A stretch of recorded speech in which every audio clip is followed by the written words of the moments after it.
Assalomu biz kuzatib borayotgan do'stlar 2026-yil 26-iyul sanasiga do'stlar mana bu yerga mavsumga kuzgi noyabr oyiga tayyorlayotgan ko'chatlarimizni do'stlar ko'rishlaringiz mumkin.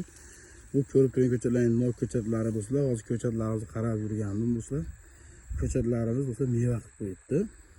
Yana buni ko'rsatishdan maqsad do'stlar sport dagazati ki ko'chatimizga do'stlar 100% ishonchli garantiyali ko'chada yetishtirilayotganimiz do'stlar sizlarga ko'rsatib boramiz. Yangi bo'lsangiz kanalga obuna bo'lib qo'yinglar. Mana do'stlar diyli ko'chatlarimiz mana mevalar. Mana qaranglar mana. Bu ko'rib turgan mevalarning kivi nok bo'ladi. Kivi nok o'zi ko'chat. Mana meva 2 donadan meva olgan. Mana stolini qaranglar. Bu ko'chatlarimizga 100% garantiyada, shuning uchun aytib o'tyapmiz har videolarda. Mana qolgan turlarini ham ko'ringlar mana. Shu meralarni qo'llab-quvvatlab turinglar. Sizlarga kundan-kun yangilar ulashda davom etamiz. Dehqon ko'chati kanalini qo'llashda davom etinglar. Sog' bo'linglar, salomat bo'linglar. Kimga ko'chatlarimiz kerak bo'lsa, pastda nomerlar qo'yib, shu nomerlarga aloqaga chiqaverasizlar. Sog' bo'lasizlar.